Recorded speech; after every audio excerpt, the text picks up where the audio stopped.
Alrighty, Kaiju people, welcome to another fantastic episode. That's debatable of the Killer Kaiju podcast.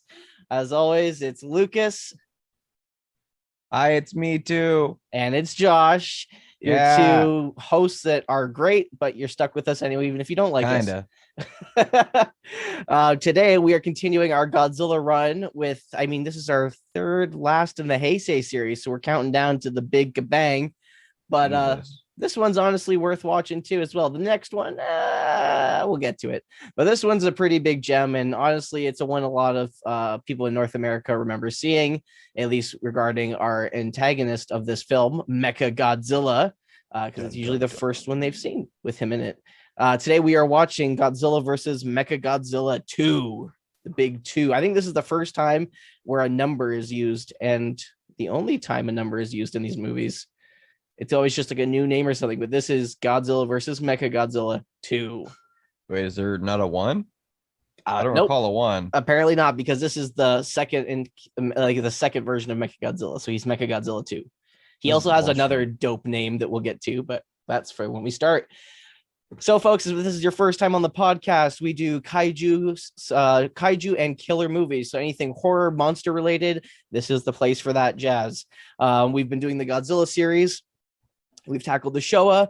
We're working our way through the Heisei series, and we are a commentary / podcast. So you can listen to our episodes as a podcast, whether it just be for fun facts, our ramblings, or review of the film. We do get into spoilers as we watch it. So keep an eye out for that for past films as well. Or if you have the film yourself, you can watch along with the commentary and watch alongside us as well. Today we are watching the English dub version of the film, which is pretty much the easiest one to get your hands on these days. The Japanese version doesn't differ too much in time, so you can probably line up along with us if you're wanting to watch that. So without further ado, folks, we have a little countdown, and you can follow along with the timestamp or our countdown provided. We are sitting at the beginning of the movie, ready to hit play, and we will count down and dive right into this kaiju killer of a film. Are you ready, Josh? Yes, sir. All right, let's jump in. 3, 2, 1, action. Got the timer going. We were just watching Angels in the Outfield. Yeah, we're actually just watching naughty films. I wouldn't have this. It would be instead of TriStar, it'd be like try horror. I don't know. Try balls. Tricycle. You gotta ride the tricycle. No. Toho. All right. So this is a pretty cool movie. There's things to love about it. There's things to hate about it. The one thing I do love about this movie is that this is the first time Mechagodzilla actually makes sense. Kind of.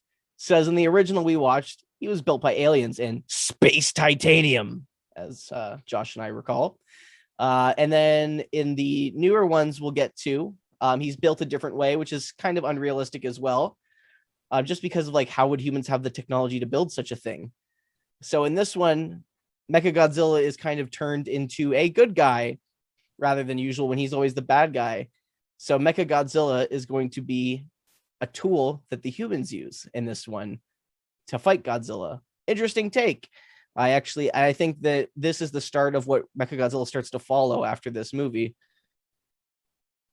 They're starting this off like Brad and Chucky. Yeah. That's all I was thinking of him. Like they just find like the remains of him. Like he's ours. Yeah. Well, it makes sense in this one too, because like I said, like in the last one, he's from space. Aliens made him. In the newer ones, they kind of build around, old bones, and they use super technology to build him. But it's like, how would they be able to build such a thing with technology in this time? But in this one, they actually take the head from the Mecha King Ghidorah from the past 2 films ago, because as we know, that head was actually taken from the future because Emmy came back with the Mecha King Ghidorah, so it was future technology. And so they kind of just take that head and adapt it into the military and the kind of machinery they have here and make it out of that head. So it makes more sense, and it's more believable that they were actually able to build this creature with the technology they possess. So what you're saying is that the government suppresses alien technology? What? No way. What? Who would have knew? Who would have thunk? I just what? Oh, so here I like this shot here. We get kind of this is like our first real CG shot. You noticed? That's like our Super first CG. shiny. So what do you think of we're getting kind of a head to toe reveal of this Mechagodzilla. What do you think, Josh? I don't love it, but I don't hate it. Doesn't it look like a fat kid with a mouth full of food? A little bit. It looks like me when I was younger. I feel like they tried to give him abs. Yeah.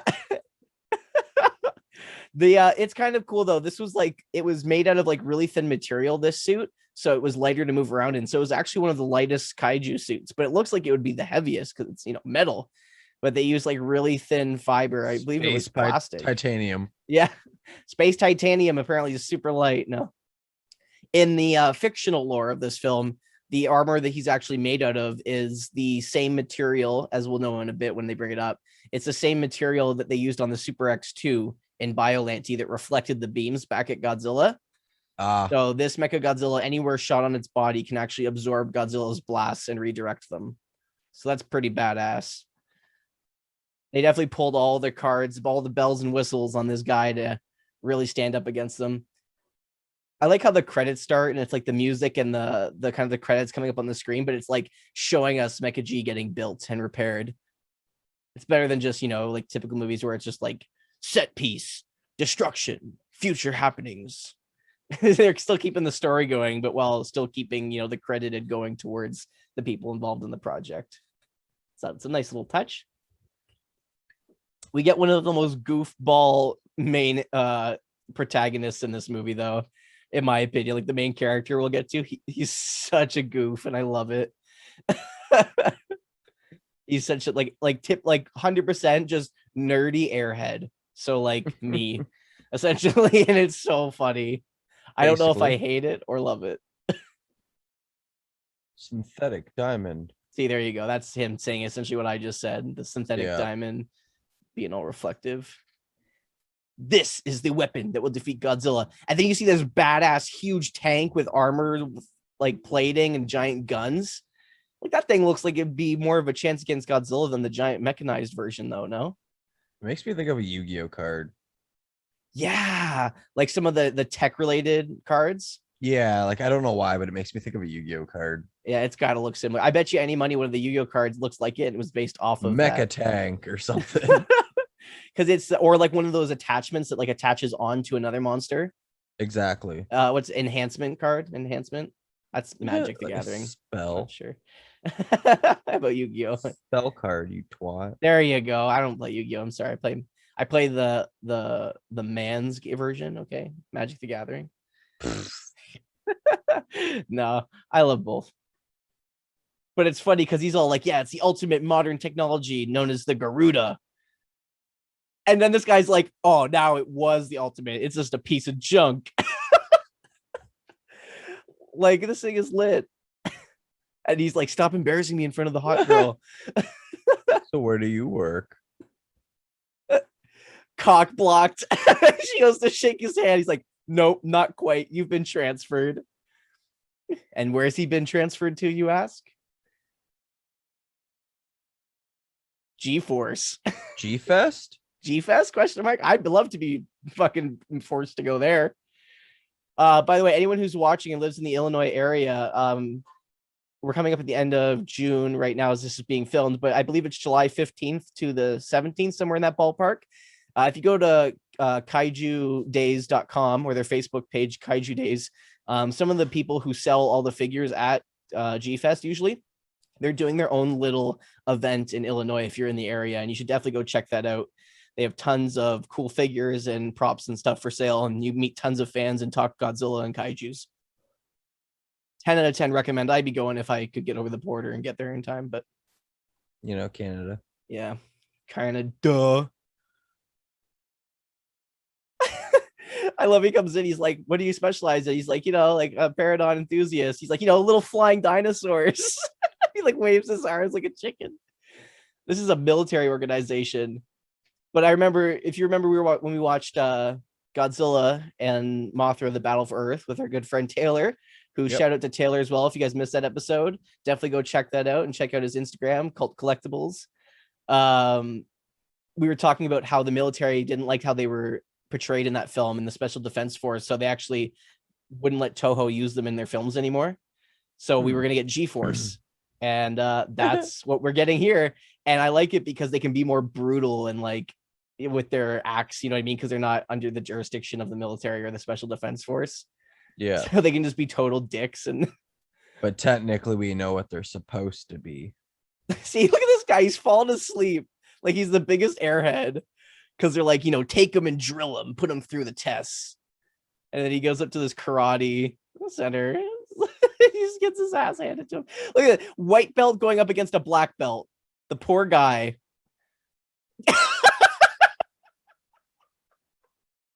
Just gets his ass handed to them, and this bitch backflips like 3 times back into position, and he just lays there knocked out. Oh god, I love this one. This is a funny movie, man. Like it's pretty lighthearted considering most of these Heisei films have been a little dark. You know what I mean? Yeah. It's a nice breath of fresh air. It's a good film. Increase the velocity. And they're in some kind of like simulator here, a Godzilla Yeah, but at simulator. least they look like bootleg Starfighter Star Wars helmets. Yeah, it looks like the rebellion symbol. Exactly. But I do like they're set a lot better for the ships. They don't look as cartoony. This is stuff. funny. He's in the That G4 just simulator. awful. Centrifugal force. They're just spinning him in a chair, and he's just like, ah. You know what? I actually think I do pretty good at that. When I'm bored, I do that in computer chairs Just anyways. spin in your chair. Oh my god. So we're getting up to the point now, folks. You got to spill the beans because it's just gonna build up to that moment. Actually, you know what? We'll save it. We'll talk about it later. Actually, I take that back. We'll talk about it in a bit. But right now we're cutting to the people who are part of the scientists. Yeah, they're going up to this island essentially because they've come across some strange doings on this island. Oh, look at that skeletal system in that rock. What does that look like? Rodan. That looks a lot like a Rodan. By the way, folks, I don't think we've actually talked about this on the podcast, but the original name of Rodan was actually supposed to be Radon, but it was changed to Rodan for North American audiences, and then the name just kind of stuck. So his name became Rodan in both versions. But interesting enough, in this film, spoiler alert, Rodan's in this film, as we can assume after seeing that. This is in the English dub. It's actually one of the only films where they actually call him by his actual name. They actually say Radon. A little interesting thing. I wonder if they were like trying to get like appreciate and throw back to older fans because this is the Heisei series now, and they were trying to like get some of their older fan base interested in the newer films, or if it was simply just the writer and director's decision since it's been so long since Rodan's been in a film. Because what was the last one he was in? Off the top of my head, he wasn't in the Mechagodzilla movies. He wasn't in Terror Mechagodzilla, that one. He wasn't in Gigan. He wasn't in Megalon. I think it was Destroy All Monsters. It's been a while. Yeah, it's been a while. So it's been like a long time coming. And I really enjoy this version of Rodan. He looks a lot better. A lot better from the I flew into a window and my face got stuck. It's a giant seagull. Yeah. I mean, if anyone's watched Godzilla Singular Point, the version of Rodan in that looks a lot like a seagull. It's actually cool. I like it. I like how he's sporting the 3 horns though on his head. Yeah, I think I like that clutch. version. Yeah, I definitely like this the Heisei Rodan a lot. Whoa. He actually has a couple abilities that he didn't have in the past because before he was just fast and could blow things over with his wings, and that was about the extent of his power. Now in this one, that's not the only blowing he's doing. Exactly. He's got a whole nother blowing power. But he's pissed because they're taking the eggs that he was protecting. And even the egg looks pissed. It's glowing red. It's like a mood ring, but a mood egg. You can have the egg back. Yeah, I'd be booking it out of there. He knows that you took it. I'd be also doesn't look like he swallowed an egg in this one, so that's yeah good. That's no also too this Rodan, there isn't a person obviously piloting this one. It's all puppetry. Yeah, which I like, honestly. I feel like that's why they left him out in a lot of them, because you would have to have a person in it that it gives him the thick neck thing, and you'd have to have like 2 different suits, so it's also like a cost preservation thing. Yeah, So like there's multi little things where he's not the best enemy. Yeah. I think they improve on him a lot in this movie. And honestly, when we watch the newer MonsterVerse films and King of the Monsters, it's him, Rodan, Godzilla, Mothra, and King Ghidorah in the newer ones. And they're all redesigned for North American audiences. And the Rodan design is probably my favorite redesign ever in these movies. It's very well done.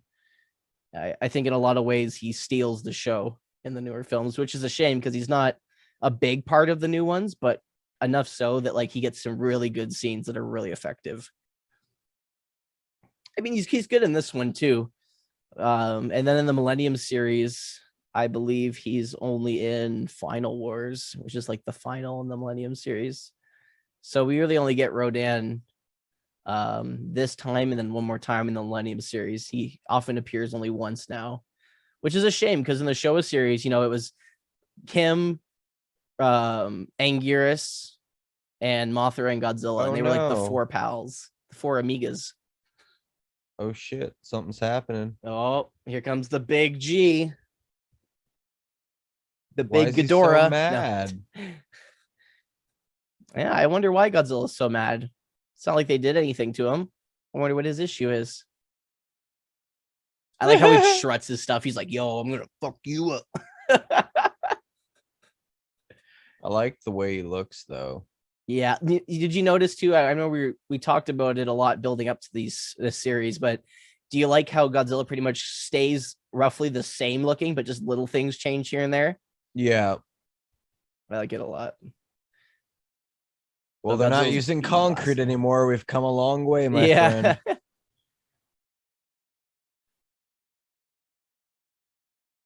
Dun dun. Oh, I love that. Peeks over the rock. That's a great shot. I just love it when I think Godzilla is the only kaiju that looks good when he's like walking out of the water, like when he's dripping. Yeah. Because like we saw Kong and the other ones, they always look bad when they get wet. They just look terrible, but because of Godzilla's scaly nature. And I mean, he's literally an aquatic kaiju, technically. He lives in the he's water. also like not smooth textured at all. Like he's got the dark colors, so it hides a lot of it. It just makes him look more moist. Basically a wrestler. He basically looks like a wrestler that just oiled up. Yeah, you gotta oil up the wrestlers. That's like the best part.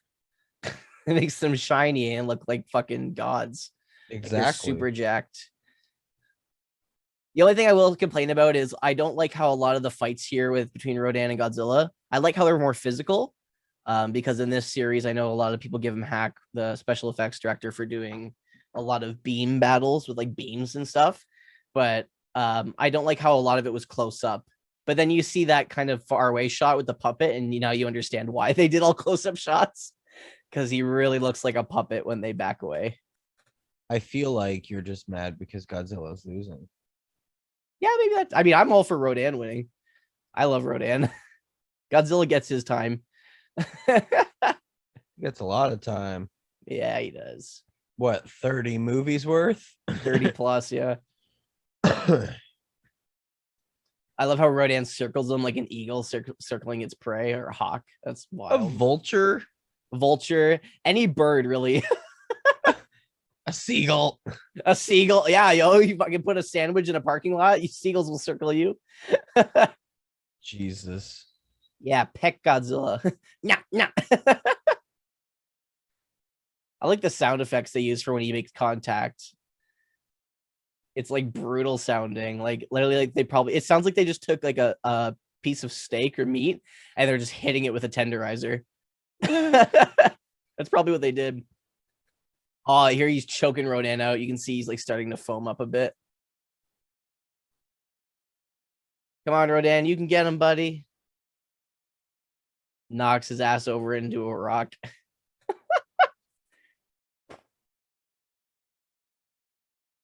Yeah, I think the special effects really take a leap in this movie. Like, I know they were really good in Biollante. They took a bit of a dive in King Ghidorah, and they were all right in the last one, I think, in the Mothra one.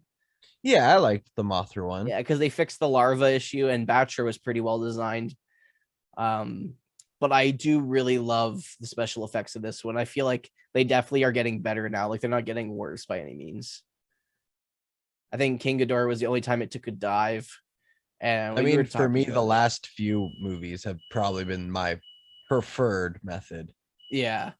Oh yeah, and the Heisei series is like the way, in my opinion, like I love the Showa series for what it is, but like Heisei, this series is like this is what Godzilla is to me. Like this Well, they got is the the shit. suit down. They got some pretty intriguing stories. They're involving different characters. Like these ones are a lot more And there's a story. appealing to me compared to like Taylor and you guys were talking about, where the other one's more catered to kids. Like this is definitely up our alley. Yeah, absolutely. It's and they actually More carry a continuity, destructive and right? like yeah, exactly. And like these ones are just more destructive and evil looking. It's great. It's the Just great. shit. It's great shit, man. Great shit. Great shit. Stealing a fucking egg. And a boy. Yeah, because it is Kawakita again. So this is the same guy who started with Biollante. He's done pretty much all of the Heisei films. I believe he does do all the Heisei films. Hey say, nay say, hente. It's all the same thing. Hentai. Ooh, baby. Hente. So yeah, he did Biollante, King Ghidorah, Mothra, this movie, and he does Space Godzilla and Destroya. And as Taylor said he loves the Rebirth of Mothra series as well. He does the special effects for those as well. Good for him.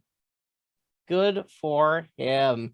And even funnier, he was an actor in Godzilla versus Hedorah. And the Smog Monster. He played a bar patron. He was uncredited though, but still nonetheless. Probably a better choice to be uncredited. It was a man movie anyway. Yeah. I love how like obsessed this guy is with like dinosaurs and flying dinosaurs. And he's got like the stuffed one hanging from his rearview mirror in his car. This is probably my favorite part. He just walks into a facility where they're keeping this egg. Like there's no security. And he starts taking pictures of it. I often don't like romance stories, but I love the connection we get building between these two characters. It's really funny because it's not serious. It's more comedic. You know what I mean? We'll see it come along, but he's just like, don't worry, I'll be done soon. Just taking pictures. It's okay. Don't worry about it. Just no, don't He's worry. He's a sly guy, man. He's using his good looks and his wit and charm to get away with things. That's for sure. The most smart ass airhead ever. He goes over, hey, what's this? Starts touching all her shit. You see what he just did there? Did he take one? I think he took one. Put it in his pocket. Yeah. Look at that Nikon camera. Should have taken a picture of them all. And then she'll turn her away and then scoop them all. Hey there, baby.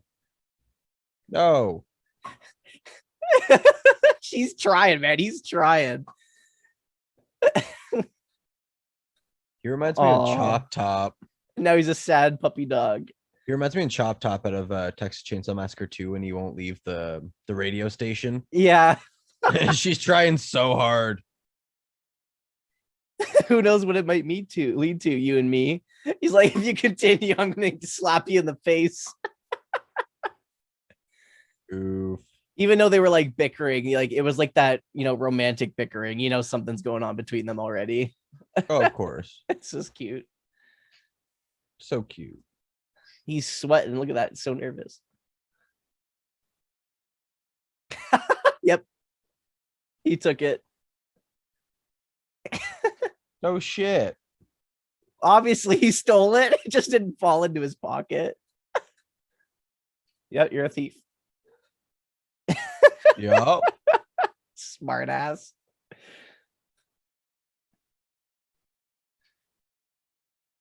So they obviously took this egg from Rodan's territory. So obviously at this point we're thinking like, that's a pterodon egg for sure. But it's not. What do you think it could be then? Fucking Mechagodzilla. Mechagodzilla and an egg. I you know what? I wouldn't be surprised. Maybe in the Showa series, that sounds like more of an over the top ridiculous plot. That would be right. Everyone gets an egg. See, this is where I think there's a missed opportunity here.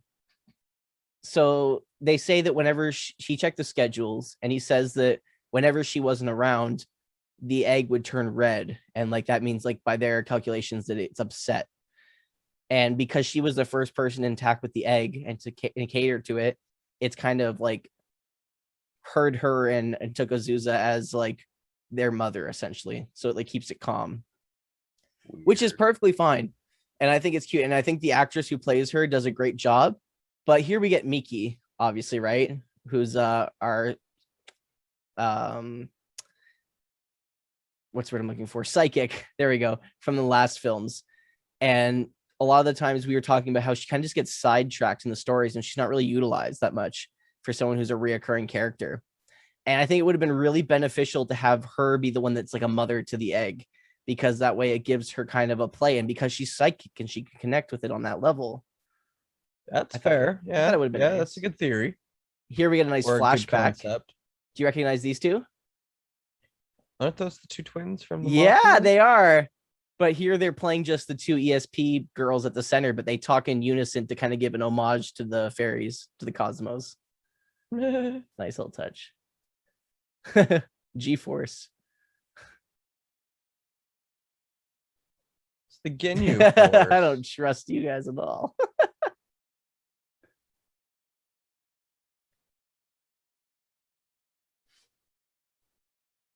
So they're obviously bringing these to the ESP children to try and figure out what the hell is going on. Would you say it's weed? It is weed. It's the weed. They picking weed. It has an aroma. All the kids around it. Yo, good kid actors though. One kid turns around. Yeah, this is weed. Yeah. Yo, this is some kush, yeah. Possibly bubblegum. So when they concentrated on it, they essentially heard this song that they're playing here. This is the song they heard. I mean, I don't hear anything. Me either. But it's supposed to be like a little humming of a song. You can kind of hear it. Ah, what's going on? So they're playing it in the building, right? So the egg can hear the song. And now it's starting to move. Oh no, egg's gonna hatch. Place your bets, folks. What do we think this is? That King Scissor guy. So now it's about to happen. I'm gonna cat's out of the bag. So this movie features a long lost character who we never wanted to see again, who's coming back, but not in the way you think. Ladies and gentlemen, we are getting the Son of Godzilla. No. But it's not Minya. We are getting a baby Godzilla, but this one is much better. And I remember we were talking about when we watched it, and I'm like, this one sucks, but they actually do a baby Godzilla proper.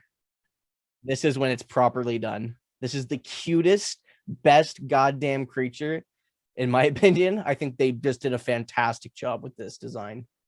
This looks more accurate to what I think you were expecting, Josh. Here we go. This reminds me so much of the Jurassic Park hatching scene.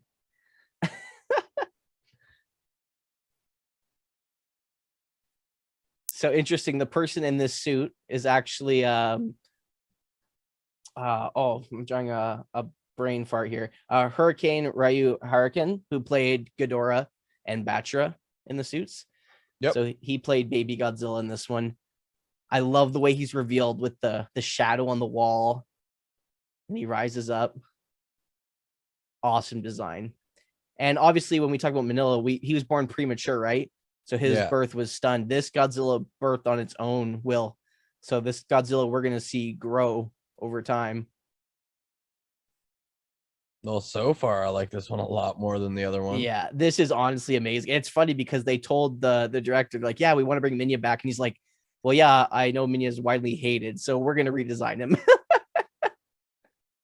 Which I'm glad they did. But he is the cutest goddamn thing ever.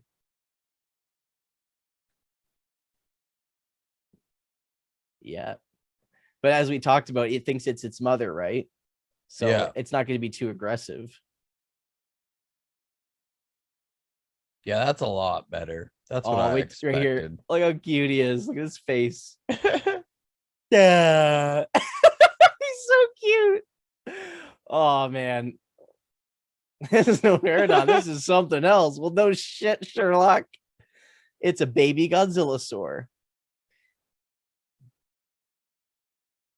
See, now wouldn't it make more sense to have Miki be the mother because she could telepathically connect with him and all Yeah, but I that? feel like they might have been like, we've already done it like 5 times. Let's Try and change it try up. and do something. I guess, yeah. Okay. You sold me on it. Oh, just Because the like that's special what all effects on you him are nerds would great. think, right? So they're like, haha, He's like, I'm gonna lick that titty. sames. No. So obviously, like most things, even if it's something aggressive, if you raise it from birth to be different, it will be, nice and friendly, which I think is the coolest thing about this. Because obviously, Godzilla was shown the worst of the world and created by the worst of, nuclear like fallout and all this jazz. So he's supposed to represent the dangers and the aggressiveness and the destructiveness of what created him. But it's cool to watch him grow up in the hands of people who care, who are trying to do the right thing and see how different he could really be. Which I like because it kind of gives us a bit of both sides now. We get the bad Godzilla, who's aggressive and destroys things, but then we also get kind of the hero friendly Godzilla out of his son here and in these ones. It's like a lot better. But that's why Godzilla was messing up Rodan, because he sensed baby Godzilla in the egg. That's why he was pissed. Okay, that would make sense. Yeah. I totally forgot to mention, but when they were in the ESP center with the students and the kids, it's a really cool thing I learned actually that I didn't know. But in the background, you can see like these cards up on the wall. Mm-hmm. And I believe, yeah, in the background, they're like it's like the cross, the star, the circle, the square, and some wavy lines. And if you remember in the Ghostbusters film, remember when he's like, they're doing the test to see if they can, the ESP test with the flashcards, and he's electrocuting them. Yep. There's the one where he's like, there's some wavy lines or something. It's the same cards that were used for that they used in this film as kind of an homage because they were a fan of Ghostbusters. I like that. Yeah, it was kind of cool. I like very much. All right, let's see this MechaG in action. Let's go. No, honestly though, I don't hate this Mechagodzilla design. I definitely like it. Like, it has some nostalgia for me because the first Godzilla toy I ever owned was this Mechagodzilla they made from Bandai when I was younger, because it was really hard to get your hands on toys, and that was the one my parents could get for a reasonable price. So I definitely like it for that reason, but it's definitely my least favorite Mechagodzilla design. I like this one last, but it's not to say I hate it. I love all of them, but it's because I love the original so much, the one we saw in the Showa series. Yeah, I love that one a lot for its like, like diagonal and blocky things and its abilities and like just the array of it. I just loved how it fit those films. I mean, that one in this movie would be a little weird looking, but for what he was in, I really liked that suit. And then I like the new one we got in the newer Godzilla MonsterVerse movies. I like him probably next in line. And then my favorite one is the one we'll get in the Millennium series, Kiru. He's probably my favorite one. But like, I like all the MechaGs. I think they all look really great. I mean, how can you fuck up a mechanized looking Godzilla? Like, that just screams badass. Well, to be honest, I wouldn't be surprised if they did sometimes. So like, yeah, they almost lost me with the new ones, honestly. The design was a little weird, but it fits the universe he's in, and it's more believable for how he works. It's pretty badass, though. Not too shabby. Not too shabby at all. And we'll see this Mechagodzilla, fight and stuff. And when he gets moving and fighting, he definitely adds some coolness that the other MechaGs don't have. So, like, he has his own merits. I like him. But like I said, I love all the Mechagodzillas. They're just badass. Originally, so the director always loved to do shit with mechanized things or things transforming. That was his thing, right? So originally they kind of wanted to do like a remake of Godzilla versus Kong, but include Mechanic-Kong from King Kong Escapes, which we have yet to watch, but it's a mechanized version of King Kong.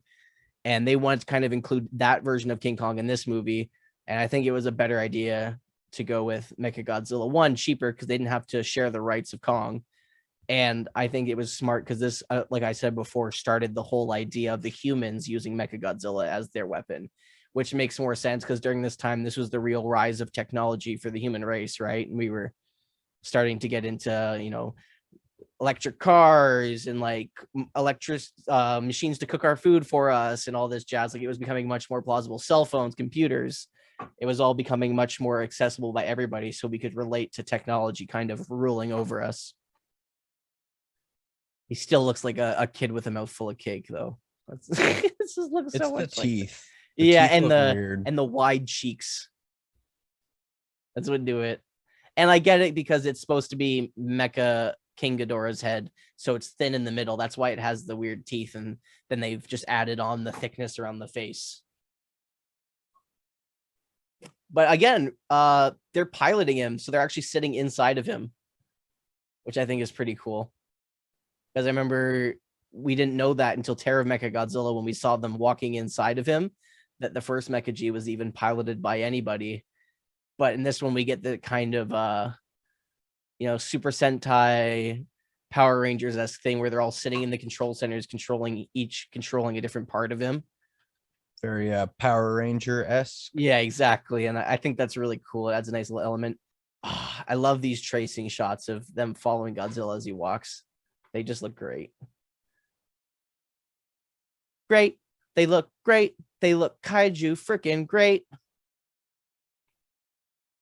What would you say? You still have to say that. Oh, I like how they're on a race car, a raceway event. And they're going towards them. Yeah. Yui. Well, yeah, in North America, the cars race the other way. You notice that? They go, cars usually race on round tracks. They go counterclockwise. But they were going clockwise on that track. Same difference as they drive on the right side of the road. That's why. Flying Godzilla. Dun, dun, dun, dun, dun. You think Godzilla's going to use magnetism to take this guy down again? Maybe. We'll never know. We're about to find out. So, yeah, I think that we get the most, like, this sets a record. I mean, it's not as we were talking about how, with Taylor, about how Tokyo SOS has, like, the most monster fighting on screen. But I feel like this one has, like, at least record holding for Heisei of the most Godzilla action. This one actually has a lot of Godzilla and a lot of monster fights, whether that be these two going at it, him and Rodan, baby Godzilla. Like, it's all really, I like this movie. I'm gonna come out and say so far it right this now. movie has been pretty action packed. Yeah, and I feel like that's really what they were starting to go for, especially with the last one being very story driven. I think that they realized that people don't necessarily, they want to see human storyline, but they want to see it more incorporated with what's going on with the monsters, not them getting a statue and trying to find these Shobijin and all this jazz. They just want to see the monsters fighting and shit going down while humans trying to interfere. Basically. And I think that's honestly where he what I want to see. Yeah. It's what the people want. Commence hover attack. You couldn't have come up with a badass name for that. Fuck no. Mega Buster. Oh, I love the beams. I love how they're like rainbow. They have like the blue, yellow, and red and orange kind of colors to it. I do like that a lot. Hyper beam. Yeah, exactly. It's like a hyper beam. And it makes sense because, like, you know, when light travels and it goes through the spectrums, it changes into different colors. So something that is essentially shooting a laser at the point where it's powered by light, it would probably change colors as it directs, as it passes through the different prisms. Sorry, scientist nerd moment. But nerd. I like how always in the past films, you know, electric towers and stuff like that always seem to stop Godzilla and then try and use it as a weapon against him. And then this one, he sees it and he just fuck it and he just slaps it and breaks it over. I love it. So he's got laser eyes. Let's count all the weapons we find on this MechaG. So he can deflect lasers. He's got laser eyes. He can shoot lasers out of his mouth.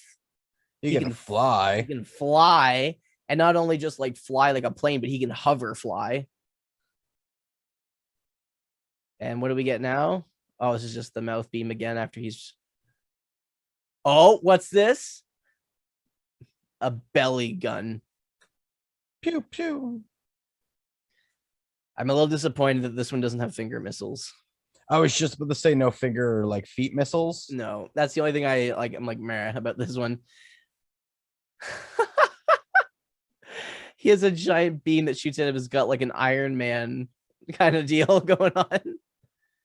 That's awesome. I like that his jets are in the back of his thighs. Like in the other ones, it was always in his feet and his tail, which made no sense from an aero perspective, like of him being able actually to function. Yeah. Same with he's got him on his shoulders and his front of his thighs too, so he can push forward and backwards, which I mean makes sense if he can hover. So, in an early concept, they wanted to have Mechagodzilla be able to split into two separate machines. And they kind of have something like that in this one. I wouldn't say he splits into two machines, but like he might get some add-ons and upgrades, which I think is mainly maybe the thought originally because they wanted him to separate into two different beings. Maybe they're like, well, we don't want to do that, but what if we have something that attaches onto him to help him in the fight? But right now, Godzilla's just getting fucked, man. Like that tank. See, there's some foreshadow there, like the Garuda that the guy was so proud of, but everyone else was like, no, that thing's old technology, it doesn't matter. Yeah, I think that was a little bit of a foreshadow there that our airhead protagonist is gonna have his time to shine with his old outdated Garuda. So look at no finger missiles, but he has these like grappling hook kind of scorpion spears from Mortal Kombat, and he shoots them and then electrifies them. So like I like how they didn't just keep the same, you know what I mean? Like they upgraded him and gave him new weapons. They had new ideas.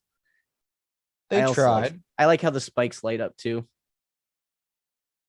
Sorry, we're just fangirling over this MechaG design. I know we say I said it's my least favorite, but it's still cool as fuck. Like all the Mechagodzillas are awesome. And we get some foam at the Godzilla's mouth, which I think we haven't seen since Godzilla versus King Ghidorah or Biollante. They've done it a few times in the Heisei series, but not in the last one.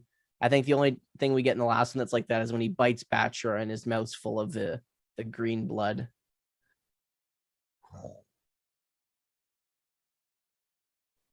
The power is a little too overbearing, eh? Now it's frying Mechagodzilla. It's like he's literally a nuclear reactor, guys. Did you not see this happening? Get fucked. Yeah. Arrgh. And then he just fries. Godzilla always wins. They can try. They can try. So I know that the whole idea of this movie was supposed to be like living versus artificial. Obviously, Mechagodzilla versus Godzilla.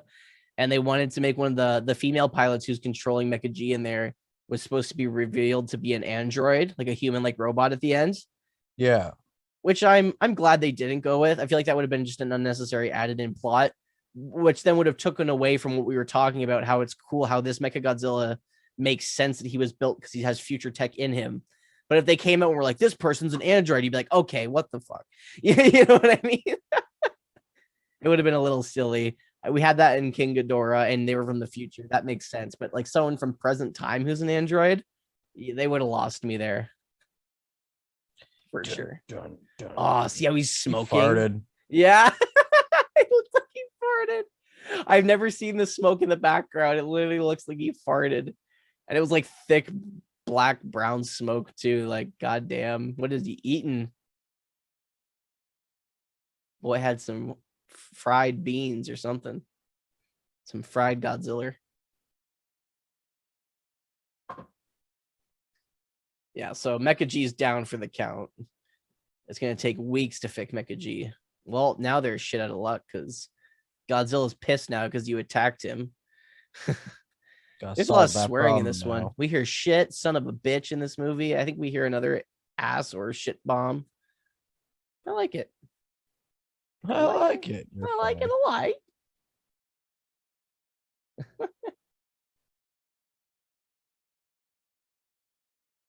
Dun, dun, dun. So now they're gonna scramble the jets in to kind of keep Godzilla off MechaG so the people inside can survive, and so they could probably retrieve Mechagodzilla because I'm assuming Godzilla would just keep going at it until it was nothing, like he did Hedorah style. Oh, most likely. Take him out. Yeah. So this being a pretty good film, I mean, at least so far as we're enjoying it, what do you think as the classic tomato meter is on this puppy? A 57. 83. We're getting up there. This one's a little higher. I mean, we're getting there. As we all pointed out, the next one's a little meh. Some people love it. Some people hate it. I'd say it's the most divisive film in the Heisei series besides the original 84. Just because some people love it, some people hate it. And it really depends on what you're watching the movie for. But the one after that is truly the Hail Mary of the Godzilla films. So I'm pretty happy that this one is as good as it is. Almost like an Oreo. We get a really good movie, and then we get an all right movie, and then we get the best movie, which is for now. Yeah. Yeah, I don't know. Like when we'll get to Godzilla versus Destroya, but I rewatching these again, it'll be tough to find a movie that will top that one. I almost hold that one in higher esteem than I do the original Gojira, but we'll get into that when we get to that movie. I don't want to talk too much about it. Oh, I love how we're back to miniatures too. There's no stock footage of military because they obviously weren't allowed to use it. And all the tanks and stuff are like high tech, like they've got the freezing guns and stuff on them because it's all G-force technology. So it's made just to take out Godzilla. But instead of taking out Godzilla, Godzilla's taking them out. Oh, what? God, I love this goddamn movie. The Heisei series shine the brightest, and this is just another piece of evidence that proves that further, ladies and gentlemen. If you haven't checked this movie out, I definitely recommend going and checking it out. It's great. You can rent it on most, honestly, places. Like you can rent it on Amazon Prime Video, I think, and this one's pretty easy to get your hands on. It's in a lot of North American collections. You can buy it part of the Volume 2 of the Toho Godzilla collection, which I believe is still pretty cheap. You can get it at Walmart. You can get it on Amazon if you have Amazon available to you regularly for a pretty good price as well. So there's tons of places you can get this movie, and if you can get it in a collection, everything else that comes in the collection with this film is probably going to be pretty gold. Though I find it funny. Obviously, the Millennium series, the next batch of movies, is very much quoted and called the Mechagodzilla series as well, because I think there's 3 movies that feature Mechagodzilla in the Millennium series out of like the 6 films.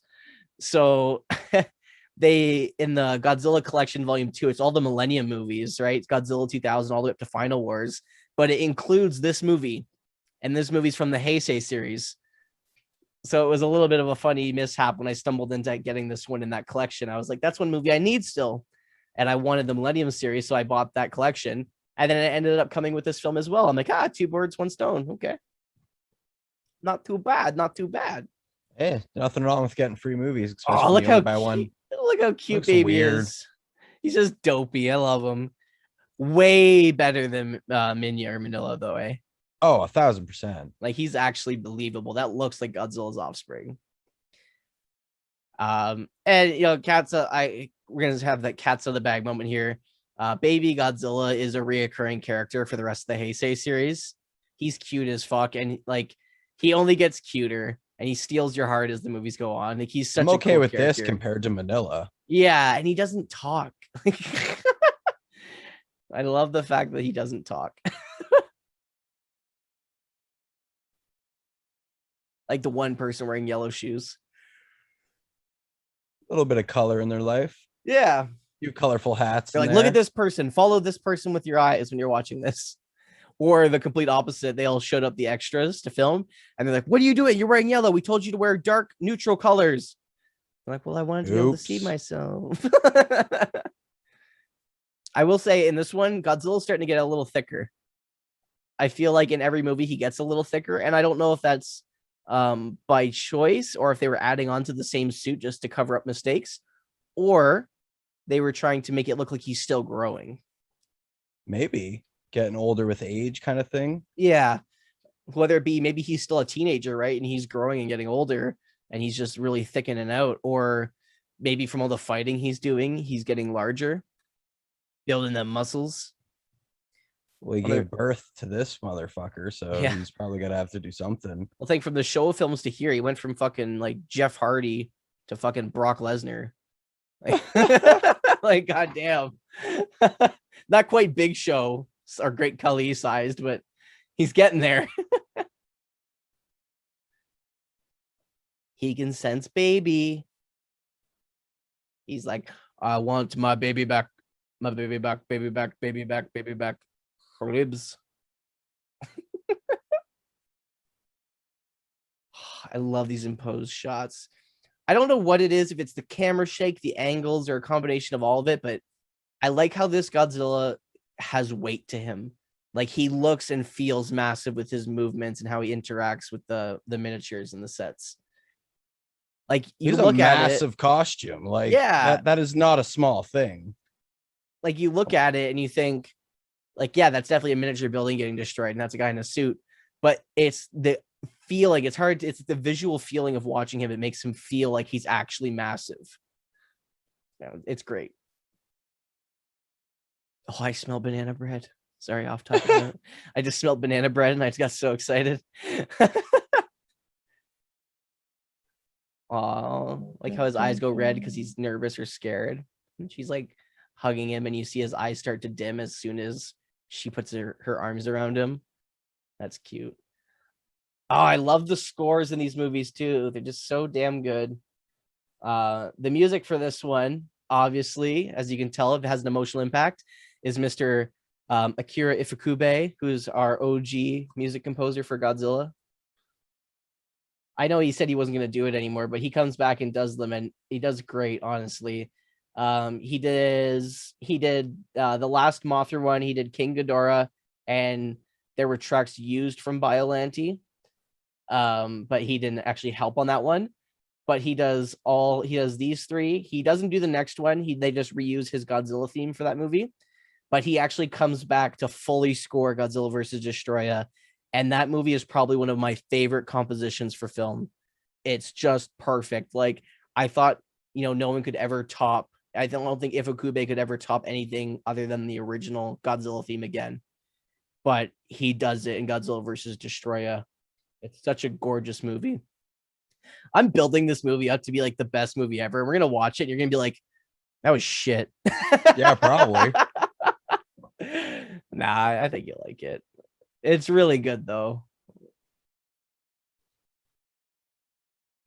So for taking an unpaid vacation and just dipping to go follow baby and do all that stuff, he's now being left in charge of the parking lot as punishment. I love how his boss just rips on him and constantly demotes him and shits down his neck. He's such an airhead. I love it. The guy never has any idea what's going on, but yet he's always going against the grain. Like, he's just asking for trouble. He's trying his best.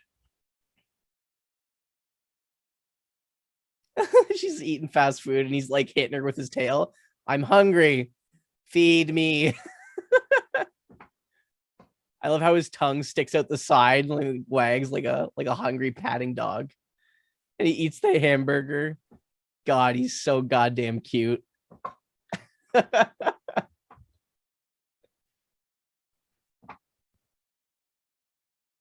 So now, obviously, because that building he was being held in, he was destroyed, they've built him his own little habitat. He's got a big pile of hay, all sorts of trees and greenery. Can you imagine if your job was just to look after that animal and just take care of him and spend time with him? I would have left him. I don't want it. Fuck it. I don't want him. But he loves you. It's too much work. Too much work. You're like only about that cat life where like they just do their own thing and come to you when they need something and clean up after their own shit, essentially. Yeah, basically. The Garuda. They're pointing at the Garuda, being like, the Garuda though. And he's still trying to fix it. He's like, I know I can make the Garuda work. I mean, it works. It's just not necessarily what they want it for. but being our main protagonist here, being the lead designer of the Garuda, I'm assuming before what he's using it, like right now he's programming it to be something else, but originally it was supposed to be a tank, essentially. It is smart though. So they scan baby Godzilla, and because obviously he's safe to scan, but he would have the same organ layout and same structure as Godzilla would. Oh, fair enough. Essentially, because he's only like irradiated to change his habitats, but he's still the same base creature. Because now they've found that Godzilla actually has 2 brains. I don't understand the 2 brains. We'll see in the Millennium series, they say he has 2 hearts instead. And I think they should have went with the 2 heart idea, because Godzilla having 2 brains, it doesn't make a lot of sense. Like, he won't be able to stand up without his second brain. It's like, what? It's the one weird thing I don't like about this movie.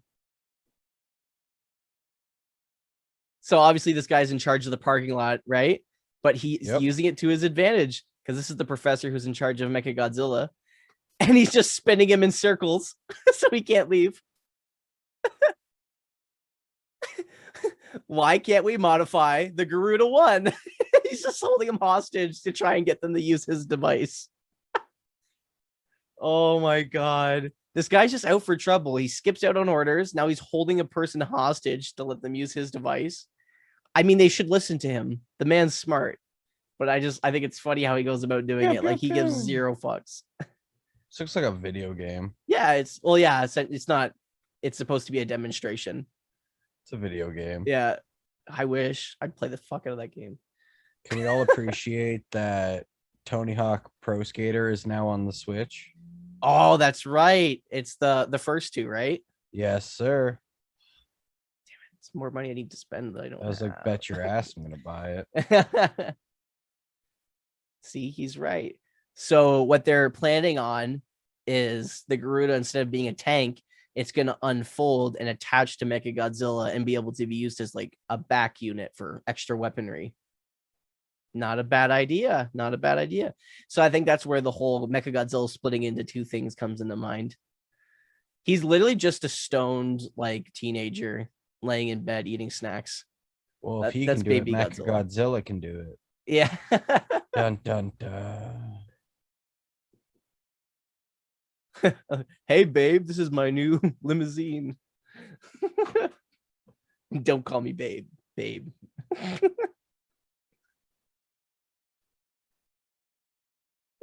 be good.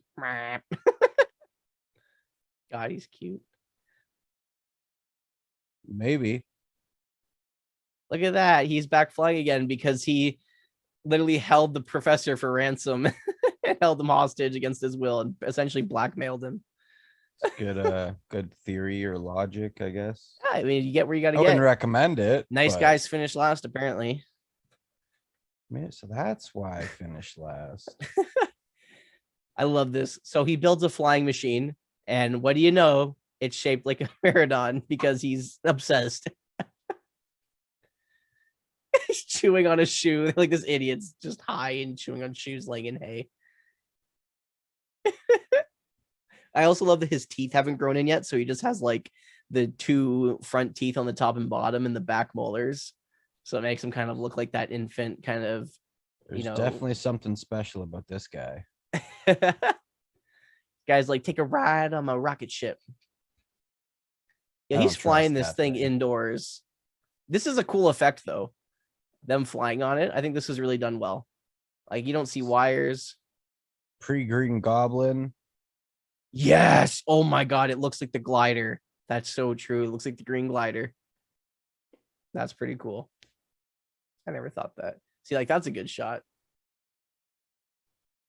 Not bad special effects department. Not bad. So for those who aren't watching, an amusement park ride. It looks like a ride. Like, you know, like the Jurassic Park rides where you fly the pterodons, then it's like on like a track and you kind of, it's like a swing type thing. And then the pterodon eats you. Yeah. Can you imagine? I like how she's like, you wear a helmet, but like, I don't need to wear one. Safety first, bro. I mean, he is an airhead though, so. Yeah, she's so turned on right now. I'll hold your dinosaur. He's like trying to sweet talk her, like, I got money, you know. I can give you a good home. I can give you a dinosaur. Yeah. Oh, just kidding. And it starts failing, and they're gonna crash into the Godzilla pen. If this was Jurassic Park, they'd be screwed. They just get eaten right here. True. Well, it was a good flying machine. I like that it has pieces of hay sticking out of it and shit. It's funny. Aw. So all the students from the ESP Center come to visit. Yeah, they wanted to come see this national asset that's supposed to be super secret. But yeah, let's go show a bunch of kids it. I mean, they've seen them already. True. So. Government. Yeah, like, and then just bites one of their hands off. Just atomic breaths one of the kids right in the face. That'd be hilarious, to be honest. Please, wouldn't have expected it and be like, well. So the song they obviously heard when we're gonna play like cattle. God damn it, cattle decap. Yeah, they all heard that song when they hovered around him, so now they're gonna sing him that song. But as you remember, that song like kind of pissed him off and made him hatch last time. Yeah. I love how it's clearly not them singing. I want to know what they were actually sounded like. Just, ah. Yeah, probably. And then Manila number 2 over here is just gonna get a chub. Yeah, he's like, oh, what's this? But if it attracts him, who else is it going to attract? All the kaijus. All the kaijus. Literally every single one. He's getting angry. Because we're still haven't seen one kaiju who hasn't died yet. Rodan. Yeah. Saw him from beginning. Rodan. There he is. Here we get that classic eye-opening scene. Dun, dun, dun, dun. Rodan.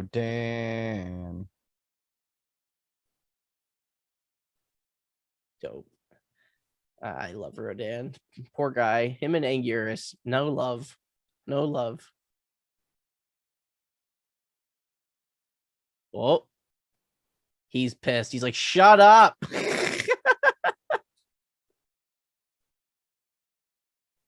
Now he's clearly distraught though. He's like, all right, you guys need to shut up. No, baby, no, baby, no, no, baby, no, baby, no. You pissed him off. Right? He's like, I just wanted to chill in my nice little home in the silence, and these bitches come in and start singing to me. Yes, that must be it. It's the song. Well, no shit, it's the song.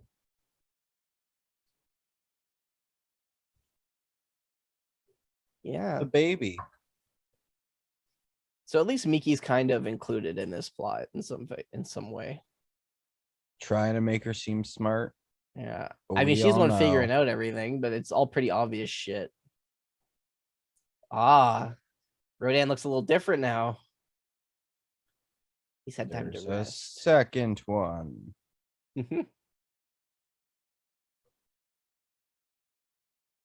Yeah, just lure Godzilla away because, you know, just get him out of your area so he's not your problem. He's someone else's problem. Sounds like a good idea to me. What do you think they're going to use? A giant chocolate bar. They're going to lure him away using the baby Godzilla. A white van and candy. That's funny. Come on, Godzilla. You want some candy? You want some candy? Want some candy, little guy? 'Cause, my dear. It's my nutsack. I wonder, so Mechagodzilla, his fictional weight, he weighs 150,000 metric tons. Oh, what a fatty. Right? Full of cake. But I wonder what Godzilla's weight is in this one. I think he's around the same. Way less. He's weighing it at only 50, I think. 50 pounds. 60,000 metric tons. So Mechagodzilla is almost 100,000 metric tons heavier than Godzilla. Damn. You know how heavy Godzilla is. I mean, I guess Mechagodzilla is all in the movie anyway, metal, right? So it makes sense. But shit. And he's 100 meters tall. While Mechagodzilla reigns in at 120. All right. Okay. So MechaG's a big, thick boy. Every time I see him, though, I just think of the action figure I used to have as a kid. That's honestly what throws me back every time. There's not too much like drama and facts about this one, just because it was kind of all over overall a smooth production, and they kind of knew what they were going for, other than like the mishaps of figuring out what mecha they wanted to use. It was like for the most part, I'm just paying attention. Yeah, it's and you know what? It's been a pretty solid movie and like not very boring. It's got good pacing. Manila, so that's a plus. I know. As soon as I said Baby Godzilla, you were like, no. Yes, trust me. There was a part of me that was like, I'm ready to just exit this meeting right now. You did not prepare me. Podcast over. I like how they put a collar on him. Like, what the fuck? What's the point? He's a badass now. I guess. I suppose.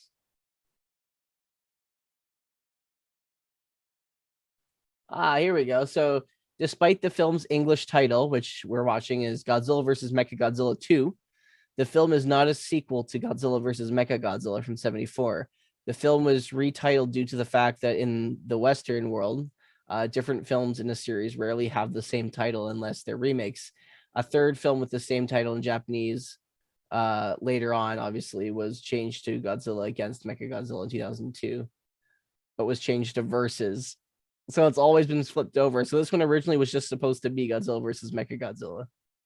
Then they should have just left it at that. They could have called it Godzilla versus MechaG. Godzilla versus Giant Metal Doppelganger. Yeah, I don't fucking know. Bootleg. Wish version. I was gonna say Wish version. Oh my god.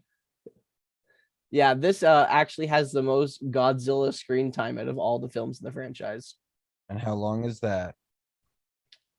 I don't have an exact number. Well, then you failed. I just have.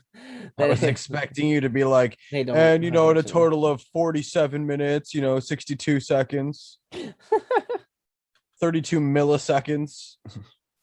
And just behind that is Manila number 2. Okay, I got you. I got you right here. So the number 1 film is this one, Godzilla vs. Mechagodzilla 2, and it's at 26 minutes and 56 seconds of Godzilla screen time. I expected a little more. The second is Godzilla 2000, the first of the Millennium series, and it has 22 minutes and 28 seconds. And coming in at third is Godzilla vs. Hedorah, which is the smog monster one, and that's at 20 minutes and 33 seconds. But a lot of that's just him standing around and looking at Hedorah and just like beating the crap out of each other, which is pretty lit. But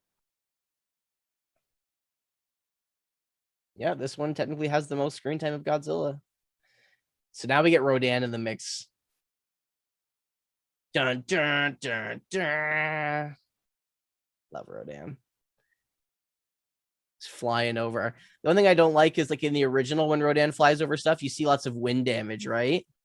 And this one, he just kind of flies over stuff and it just blows up. It doesn't quite like have the wind effect where like, shingles are flying off and wind's pushing things over. It's just shit blowing up. A little lazy, in my opinion. But it is what it is. In my opinion, I think it would have been cheaper to do it the other way. Because now you got to have explosions and the cost of that when you could just make shitty miniatures and blow them over. I don't know. Yeah, but like explosions. I know. This is the 90s after all. Explosions and everything. I know it's funny too on the poster for this movie too. Same guy who does all the posters for the Heisei films. They look awesome. They made Mechagodzilla look so dope and he actually looks completely different from this Mechagodzilla. So I bet you a lot of people were like, "What? This is funny." That's some silly Showa era shit. The storage container they're in falls off the jet, and it's falling through the sky. And Rodan just swoops in and goes, "Mine," and just yanks it out of the air like nothing. Like, yo, that would have messed them up inside. Oh yeah, but I mean, movies, I know. Yeah, Hollywood. Look at the new Fast movie where they're like jumping from car to car and shit. There's so much ridiculous shit in those movies. There's a bad special effect right there. That comp-in was a little rough. But hey, most of the special effects in this one are pretty great. There's a few shots, I think, like these ones where they maybe were like filming it last and they were just at a budget. And they kind of just comped in last second. Like they easily could have just done an upward shot of them, of Rodan flying with the sky behind him. So you didn't have to comp in all these shots. But I know they're trying to ground it in realism like they're actually there. I understand, but I feel like it was just a little bit ahead of where they were able to do. They were trying to be a little too what's what I'm looking for. They were being a little daring and trying to do things they weren't really prepared to do. For. Yeah. That's the word we're looking for. I can't get over these helmets. They literally look like Rebel and Imperial helmets mixed together. Like just this, both the Star Wars mixed together. This is funny. It's like the helmet shape looks like the Imperial, like the Empire, and then the symbol on it looks like the Rebellion symbol. Dun dun dun dun. He's gonna go fucking fart away. Yeah, boy. He has that mouthful of cake. Now he can put it all to his butt. Cake. Up, and now we get to see our protagonist here, his dream come true with the Garuda weapon coming in, which is usually a tank. I think it is a tank. I think we see it be used as what it's originally used for at some point. But I think it can fly, and it's also a tank. Which explains the tread and the side pieces that it's sitting on. But what do I know? So, my dude, have you seen the new Halloween trailer? I saw that it was released, but I haven't watched the trailer because I haven't seen the new ones at all. What? Yeah, I've been saving it for us to watch on this podcast. What the fuck? Josh just came. So good. It's so good. That and Candyman. Oh my god. Yeah. Oh man, I watched the Candyman trailer. That looks amazing. It looks so good. Yeah, we'll definitely be covering Candyman when it comes up, and the new Halloweens as well. Oh, I can't believe you. I'm still trying to get over it. Like, what? I own it. Oh, we're watching them for sure. Once we're done with the Friday series, people, we are moving on to the Halloween series. Pitter patter. That's what's going to happen. Next on our list for our killer side of things, we're doing Halloween, and we're doing The Thing and The Fly and Tusk. Yo, he's still holding on to this. He's got the grip strength of like, God, I don't know, a fat kid trying to hold on to his chocolate bar. Yeah, cake. So me trying to hold on to my cake. Yeah, I feel that. I like cake. I like cake. I like gold. Oh, like he just would have crushed that. Game over, man. Game over. I want you to know, by the way, so Josh got me a puzzle, and it's the Alien. And he was puzzled. Original Alien theatrical poster from Ridley Scott's Alien. And it's awesome. And I'm excited for it to be finished. We had 4 people working on it today, and we still have been able to get it done because there's so many just black spaces, and like everything looks like the same shade of green. It's so hard, but it's going to be well worth it when it's done. I have the Friday one, and that's going to just be a nightmare. Yeah. It like the poster's 95% black. Yeah. Here's a piece. I'm going to make Emily do it. She'll have a blast. There you go. I'll pass feed it her off to someone snacks. else. You hungry? You want snack? Want some candy? Yeah. Then Josh from the white van. Blacked out windows. I'm in. Band van. Oh, here we go. In comes, I think he's targeting the Garuda. Oh no, they're doing Rodan. Mechagodzilla. I was like, what are they in, Garuda or Mechagodzilla? I couldn't tell. I still can't tell. Garut. Are they in Garuda? I think so. Oh no, MechaG. I was wrong. Because other guy, wrong. our protagonist, is in the Garuda. The guy who made it, essentially. So like, I believe G-Force is the Ginyu Force. Just saying. Dragon Ball. Yeah, Dragon Ball. Wouldn't be a Killer Kaiju podcast episode without Josh referencing Dragon Ball. One of the best series ever. It is really watch good. that. And Death Note. You see that? Rodan just shot a beam. The heat beam. He's a pee-pee beam. His pee-pee. The plasma. The pee-pee-pee-pee-pee. That sounds sexy. PPP versus PP. Plasma. He's gonna put his plasma all over him. So here we go. So Garuda comes in. This is ridiculous. I love this moment so much. I don't know if it's right now we get it. Oh no, the Garuda has to fight on its own for a bit here, and it takes Rodan down. Well, trying to anyway. That's me when I'm playing Squadrons or any flight mech games with my HOTAS stick. I'm just like bang, bang, bang, bang. Like, like I love when he's shooting, he's wiggling it. Like that would mess up your aim, bro. Come on, noob. I mean, he's probably got auto aim or something on.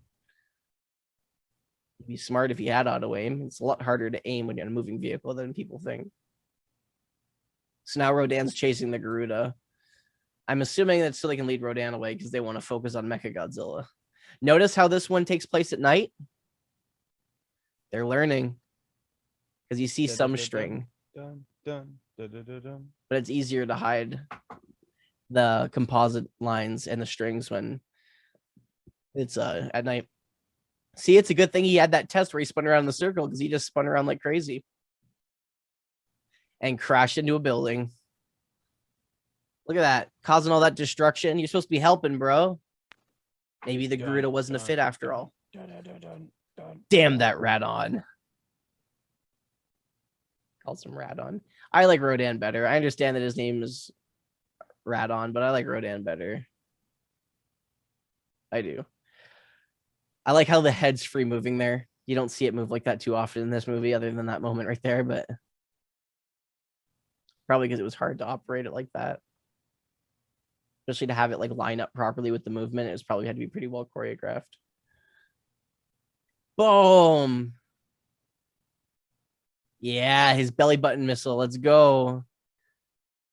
Just pwns Rodan out of the sky. Dun, dun, dun. Oh, look at that. That's an awesome shot. He blows Rodan into the big skyscraper. That's an awesome, awesome special effects shot. Oh, I love this. The miniature work in the set for this ending fight is awesome. No, wake up. You got to save the Garuda. Prove yourself, sir. Everyone thinks you're a joke. You got to prove yourself, man. I mean, he is a joke, but. Prove yourself. Here we go. He's strutting in. Now, I'm assuming at this point, we are going to get our main man, because MechaG's just frying up Rodan right now. I think he's on a barbecue.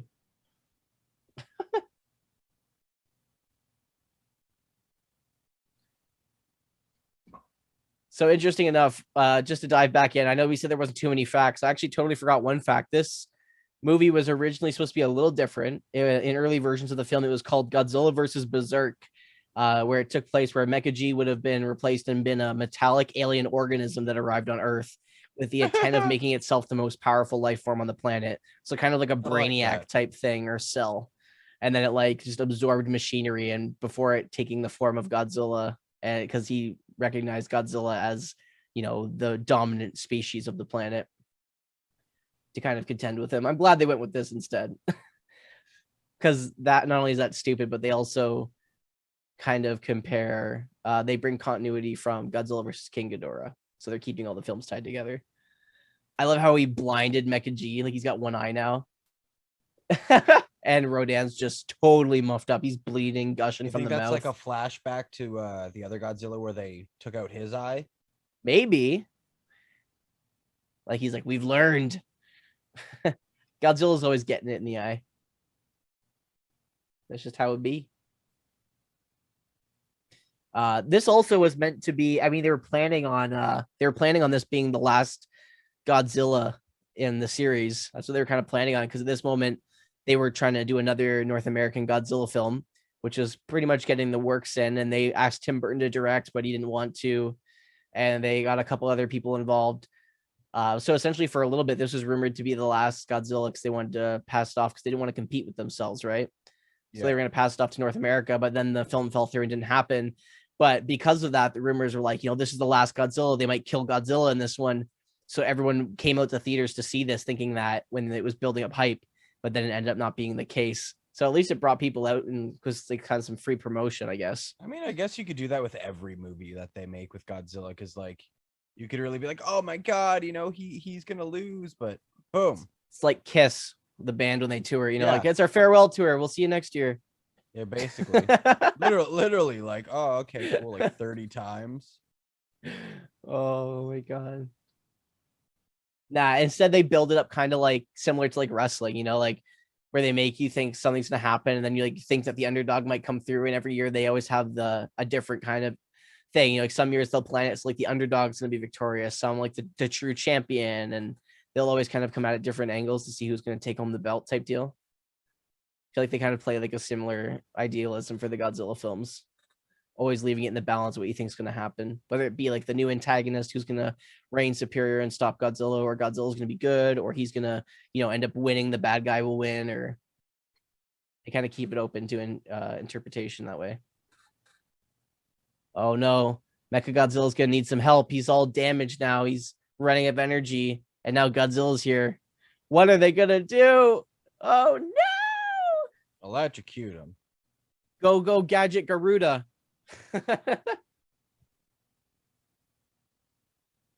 Garuda's got to help. The Garuda is Garuda rate. That was rough. Sorry.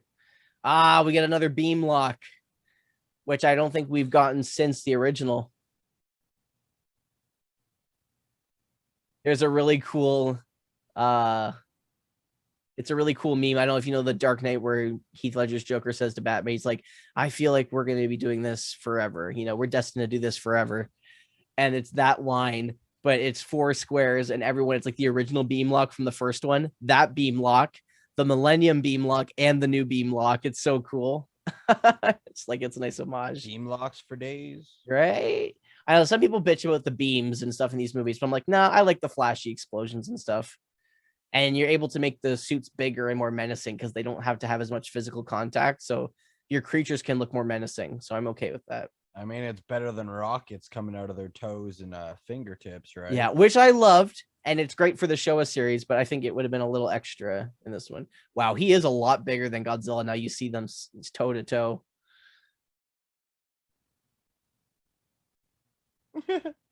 Jeez. It's like whenever Rey Mysterio goes up against any other wrestler and he like looks up to them and tries to be all tough, and he's just clearly shorter. Don't talk shit. I love Rey Mysterio. Okay, my old email used to have 619 in it. Booyaka booyaka. What is that, San Diego? It's not like we're from San Diego. Fucking Canada. Oh, Godzilla's demoing MechaG. He's like, yo, I'll beat your ass. I'll beat it again. He's like, and you have less power this time. So, boom, gives him the old tail whip. He's hitting him with everything he's got. He's like, I'll step on you. I'll whip you with my big ass tentacle. Yeah, I don't know if that's what you call it. No. I was just tired of saying tail. That woman there that was like, I don't think we can hold much longer. That was supposed to be the girl who was an android, which makes sense because I believe she's not Japanese. So that was kind of what they were going for. She was like an android, but I'm glad they didn't do that. Oh, Godzilla. Godzilla. Say it like Come that. on, Garuda, let's go. So here we go. This is one of the most awesome but yet silliest things in this movie. So he comes in, he's like, and he starts charging Godzilla, owning him. But it's what he does with Garuda after that just truly makes me laugh, and I love it. It's awesome. It just makes me laugh because of like what they say and how it's done, but it is awesome what he does. So it's not from a film point of view why it's funny. It's just a personal preference reason why it's funny. Godzilla's pissed. He's like, what? I just destroyed one of these metal bitches. Now I got another one.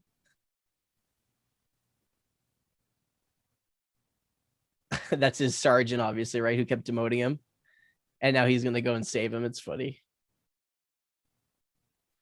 All right. Come on, Garuda. Now's your chance. Distract Godzilla. Well, we got really close to him there. That was close. He's a brave boy. Do you like this Mechagodzilla better than the one we got in the Showa series? Honestly, I don't think so. No? I like the other one more. Yeah, I just like the design and like what he does. I still like this one. Like it's still not bad, but I agree with you. I think it's because he's so smooth in this one where like the other one just looks more rugged and metallic looking. And I don't know. I like the other one better. So I know we talk about like, Makes him look like a bitch. You often think about the Nintendo Entertainment System, like the NES, right? Yes. Well, what can be better than the Nintendo Entertainment System? The Super Nintendo. So what's better than Mechagodzilla? Super Mega Godzilla? So Mecha this is Godzilla? Super Mechagodzilla. I just love it's like it's Mechagodzilla, but then we put this Garuda on his back, gives him like Blastoise type cannons, and now he's Super Mechagodzilla. And they even call him Super Mechagodzilla. I love it. I think it's so funny. Totally fitting, but totally funny. Oh, God. And I assume maybe because the Garuda was supposed to be the replacement for like the Super X, and it was called the Super X. So the Garuda fuses with Mechagodzilla. It's Super Mechagodzilla. Now he has ultimate hover abilities and big ass cannons. All right, Godzilla, game on, bitch. I love how that's the turn. That's kind of the expression he gives, but even though he's mechanized, he's just like, all right, bring it on, bitch. Fire all weapons. All beams fire at once. Eye, mouth, and freaking shoulder beams. Awesome. And because of the extra power boost, you notice how his eye's back online again? Got his other eye back lit again. Nah, because originally they were running out of power, so. Yeah, Godzilla, your beams don't work. You learn this, bro. A lot of building destruction. That's a great building destruction. That's awesome. I like how he's using the building as cover. So much Power Ranger and like Super Sentai vibes though, eh? Like even with the thing forming to Super Mechagodzilla, like the Megazords coming together. I don't know if you ever saw the Power Rangers movie. No. But when he fights like Ivan Ooze, but there's one where like all of the animal Megazords come together, and the one is like a pterodactyl, and it like is their flying back thing.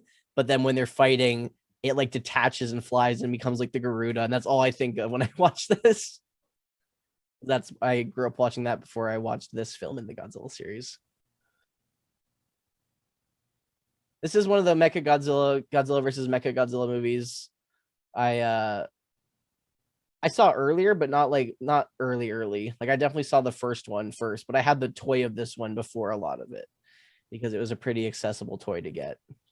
Probably because he was the one collectors didn't want, but I like him. I think he's cool. I've got him somewhere still. He's packed away in a box somewhere. I don't have him on display because he was an older toy, and he's not like a collectible quality. Like I played with him and like shit when I was a kid, so he's probably got some scratches on him and stuff. Shame. But hey, I enjoyed him. G Crusher. That's an alright effect. The clear plate there with the composited footage of Godzilla. It's nice. It's not too shabby. All right, there it is. There's that second heart. I mean, second brain. His ball sack.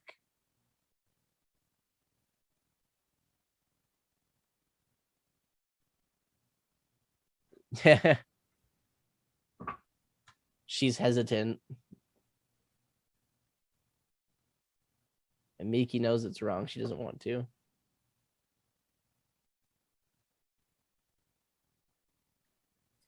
Are you going to take that boy out? That's going to be all your fault. And you'll be the one. And see, at this moment, people thought Godzilla was going to die because they're like, oh my God, is this going to be the end? This is tough. Oh no. Jeez. These things are badass. I like that shot. That's actually a really cool shot. When they fired the grappling hook and the camera's like on a string following it along. Yeah. Really good shot.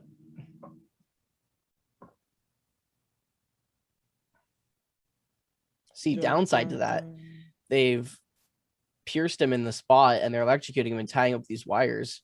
But now Godzilla can just grab the wires and pull. Yeah, you're not wrong. They're kind of stuck together now. Yeah, but I mean, he's getting fried and they're technically electrocuting his brain. So he's probably not thinking too hot right now. He's having like a seizure. Poor guy. You can tell she's not happy about it. Oh, there it goes. Oh, you see the chunks fly out there? Oh, no. I'm sure at this moment, a lot of people thought Godzilla was going to die.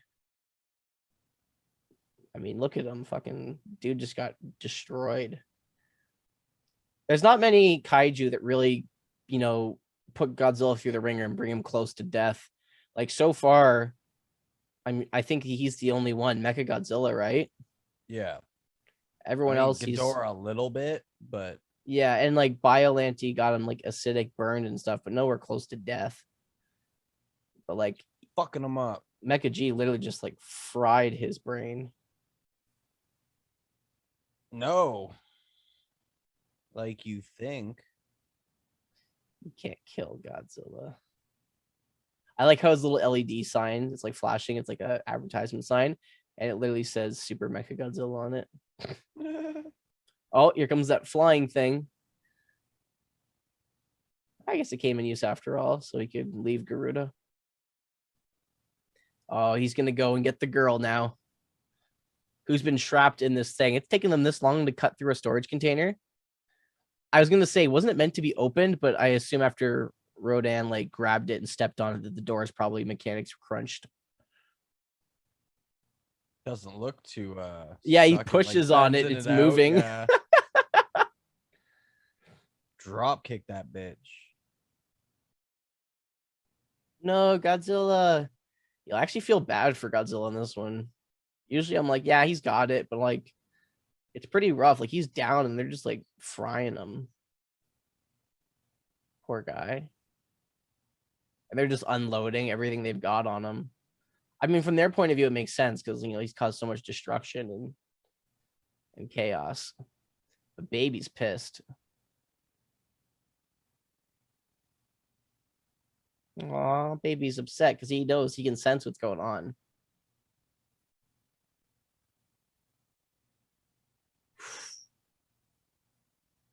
You know what I feel the worst for right now? Mr. Ken Pachiro Satsuma inside that suit with all those explosions going off and getting fried.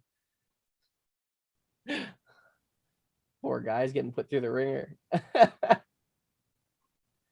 Hey, that's what he does best. Ken Pachiro's the man.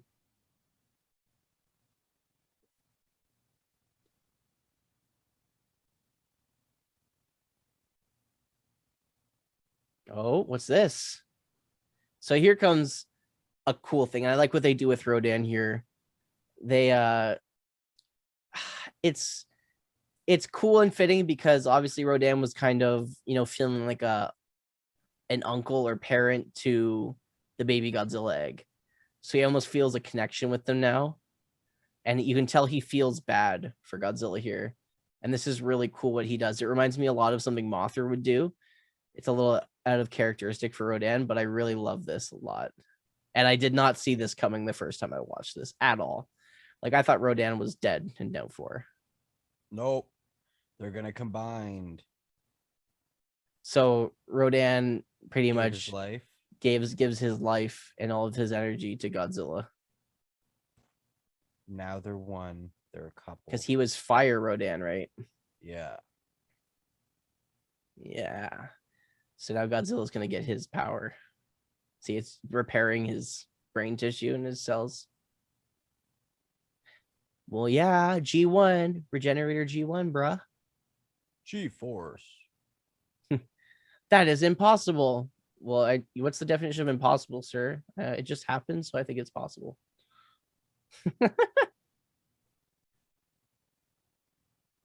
Really cool.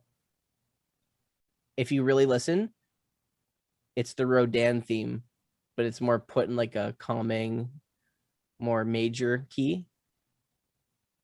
It's kind of nice. It's like a nice somber version of the Rodan theme that they play. I do like in this one, whenever Rodan appeared and started fighting, they played the Rodan theme, and whenever Godzilla was on, they played the Godzilla theme. It's nice because like they associate each song with each monster.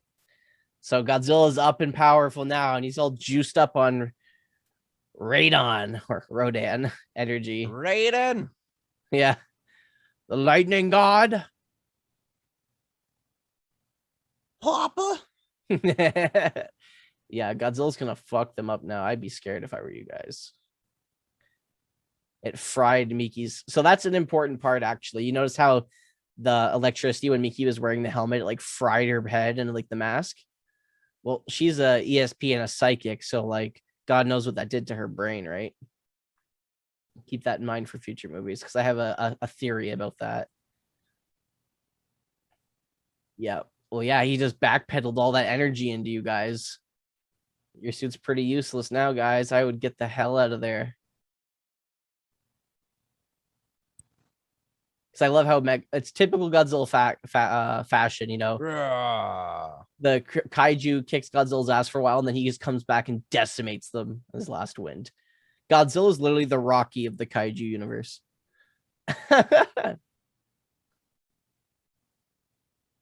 Beam lock, but overpowers. Yeah.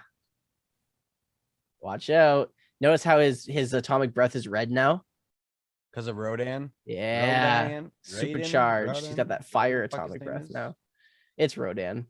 They say Radon, but it's Rodan in my mind anyway. Yeah, boy. And now we get the Godzilla theme kicking back in now that he's in the swing of battle.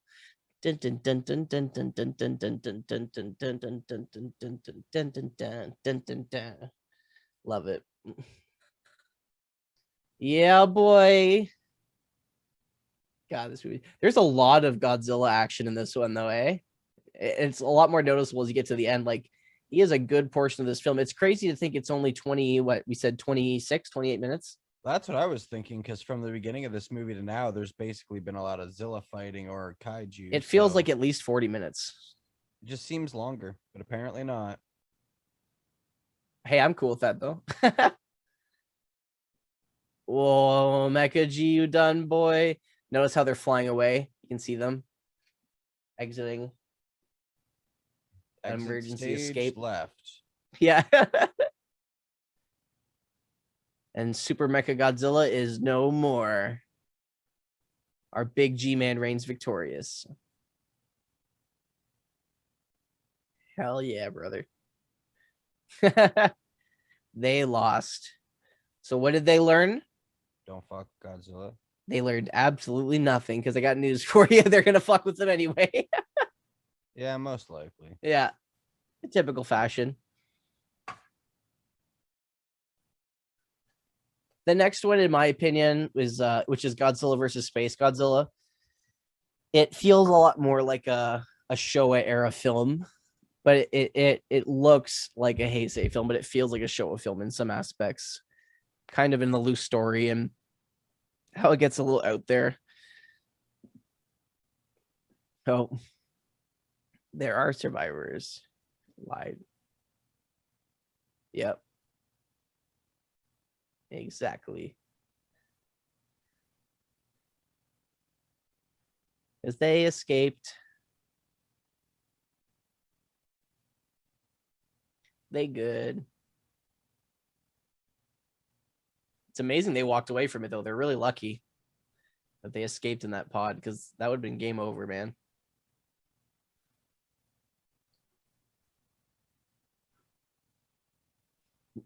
This is cute.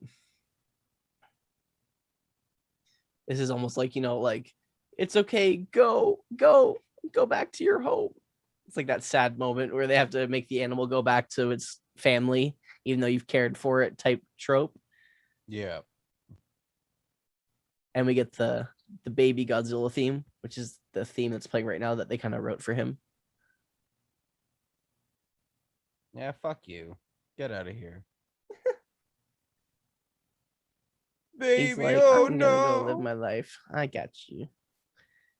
This is their attempt at trying to capitalize and get the younger and female audience in the theaters, for sure. For sure, giving some kind of connection with the animal. Yo, he'll never love you again, just so you know. Just drills it in. That just seems like in his character for that guy to say it. Oh, that's cute though. He grabs her jacket and tries to pull her out of the copter. Like, no, don't leave.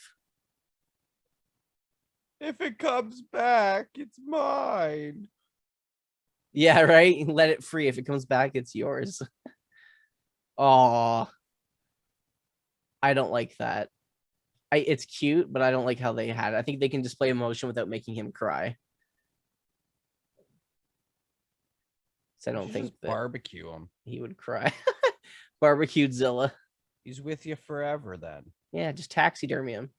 Jeffrey Dahmer style. Yeah. Eat a little bit, preserve a little bit. Whole lot of love. Can you imagine how confused he must be? Like, he was birthed out of an egg into these people's arms, and now they're just leaving him there all alone. It's actually heartbreaking. Like, what the fuck, guys? Is now Godzilla's gonna raise him? What if Godzilla just eats him? Like, look at him.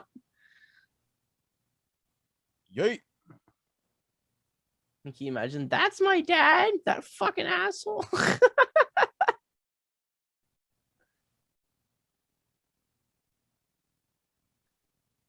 He's like, oh. Pop, pop. Look at the size difference. Oh my god. Jesus. I like how they can display emotion from Godzilla there, though. And at what first, the hell was that? He's like, I'm hiding. Get the hell away from me. He's terrified, man. Poor guy.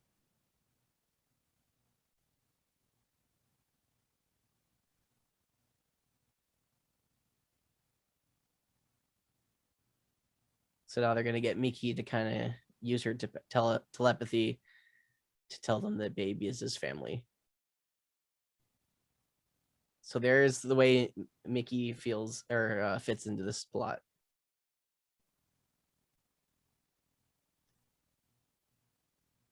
It's not the worst way to have her in the plot. It could be worse.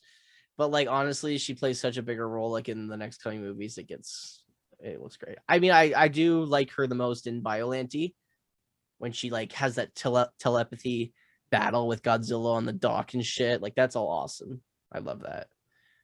But there's some silly stuff in the next one. She's kind of in the plot in the next one, but not as good as the last film.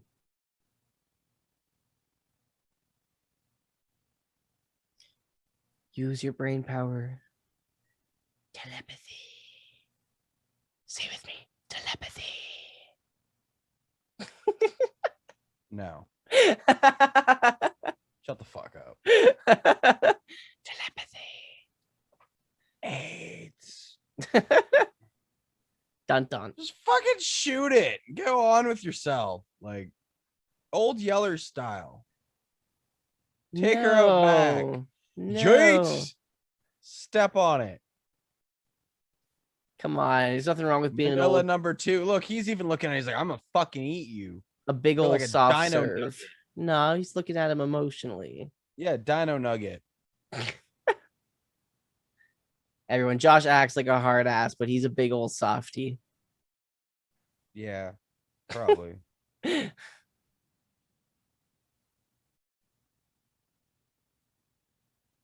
And off they go into the sea. And when we see baby Godzilla again, he's going to look a lot different, for better or for worse. But our big boy Goji, oh, he's going to be just the same and looking just as fine. And we get another version of Godzilla in the next one. We get Mechagodzilla in this one, and then we get Space Godzilla in the next one. So what'd you think of this film, Josh? We're pretty much at the end. We got like a minute left. What'd you think? I liked it. I mean, there was no fucking, I was going to say Manila. Manila. So, I mean, 10 out of 10. They should have just fucking ate this little dinosaur egg thing at the end. Yeah. He's going to drown. He doesn't know how to swim.